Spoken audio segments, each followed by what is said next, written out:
बिस्मिल्लाहिर्रहमानिर्रहीम, अस्सलाम वालेकुम। अल्लाहुम्मा सल्लि व सल्लिम अला सय्यिदिना मुहम्मदिन। मैं हूं मोहम्मद जावेद राकीज़र और आपको राकीज़र उर्दू में खुश आमदीद कहते हैं।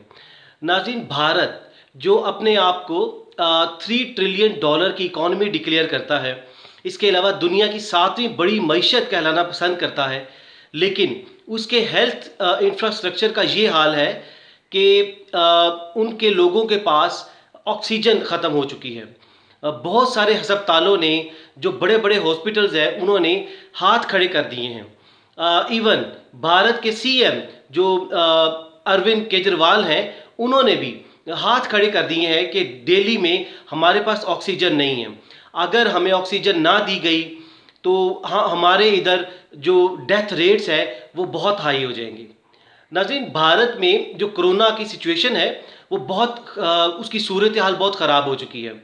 भारत में हर रोज़ तकरीबन 3 लाख से 5 लाख तक, इवन ये फिगर 5 लाख को टच कर रही है।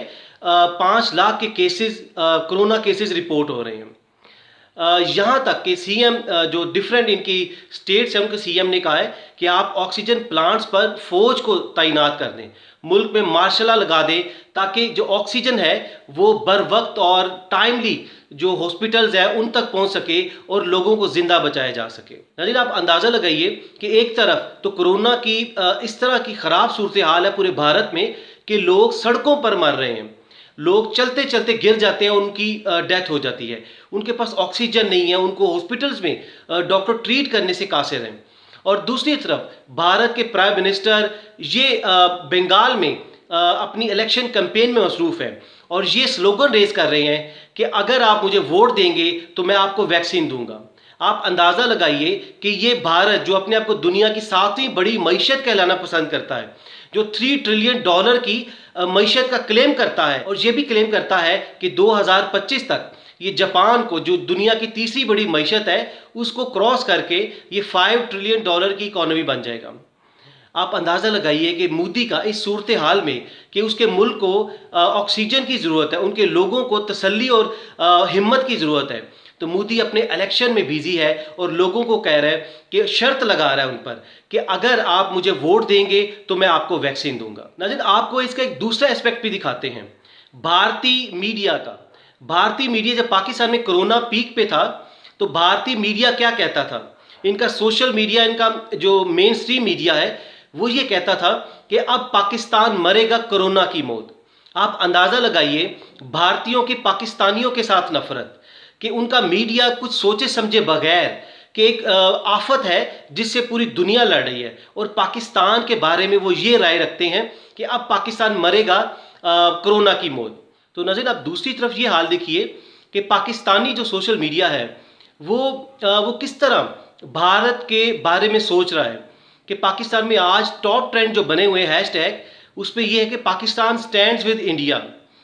इसके अलावा ऑक्सीजन, इंडिया नीड्स ऑक्सीजन। इसके अलावा तीसरी हैशटैग वी कांट ब्रीथ। इस तरह के और भी बहुत सारे हैशटैग्स हैं कि जो हमारी इंटेंशन, हमारी एक इंसानियत के साथ मोहब्बत शो करती है कि हम, चाहे वो भारत का एक हिंदू रहने वाला है, कोई ईसाई है या कोई सिख है या कोई किसी भी मज़हब से कोई ताल्लुक़ रखता है, तो ये सबक हमें हमारे नबी पाक सल्लल्लाहु अलैहि वसल्लम ने सिखाया कि उन पे जब एक औरत, बूढ़ी औरत कूड़ा फेंकती थी और जिस दिन वो कूड़ा नहीं फेंका उसने, तो आप सल्लल्लाहु अलैहि वसल्लम उसकी तीमारदारी के लिए चले गए। तो हमें इंसानियत का एहसास है।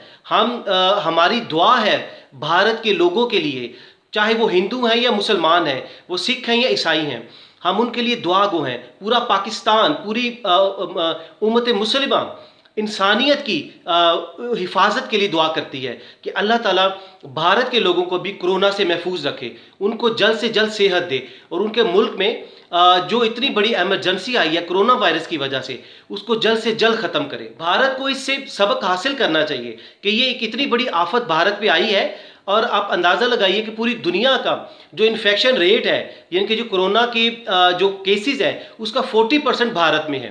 तो भारत इस क्रिटिकल सिचुएशन से गुजर है, तो भारत के प्राइम मिनिस्टर को होश के नाखून लेने चाहिए। इसी तरह से पाकिस्तान की एक बहुत फेमस फाउंडेशन है, ईदी फाउंडेशन, उनके जो हेड हैं फैसल ईदी, उन्होंने भी भारत को कहा है कि आप अगर हमें कहें तो हम आपको एम्बुलेंसेस भेज सकते हैं, इसके अलावा और भी बहुत सारी चीज़ें भेज सकते हैं।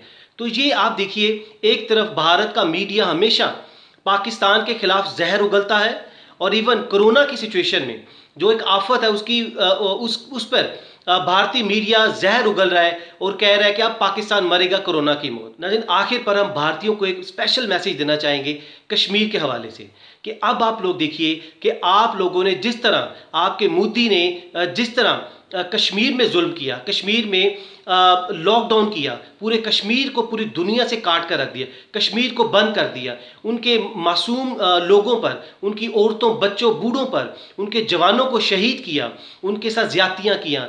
आप लोगों को अब महसूस हो जाना चाहिए कि जुल्म क्या है। ये अल्लाह ताला की लाठी बेआवाज़ होती है, और आप लोगों को आवाज़ उठानी चाहिए कश्मीर के लिए कि कश्मीर को आज़ाद करो। मैं आखिर पर ये भारतीयों को कहूँगा कि हमारी ये आपके लिए हमदर्दाना एक सोच है, आपके लिए एक दर्द है, इसको हमारी कमज़ोरी ना समझा जाए।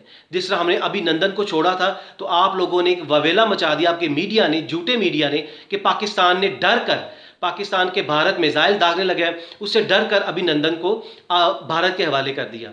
तो हम ये डर कर नहीं, एक इंसानियत के नाते आपके लिए दुआ करें, और आप कश्मीर के बारे में एक सोचें कि जिस तरह कश्मीर में आपने लॉकडाउन किया वो आज आपके मुल्क में हो रहा है। नाज़रीन, आप भी नीचे कमेंट्स में अपनी राय लाजमी दीजिएगा कि आप क्या समझते हैं। अगली वीडियो तक अपना बहुत सा ख्याल रखिएगा। अल्लाह हाफिज़।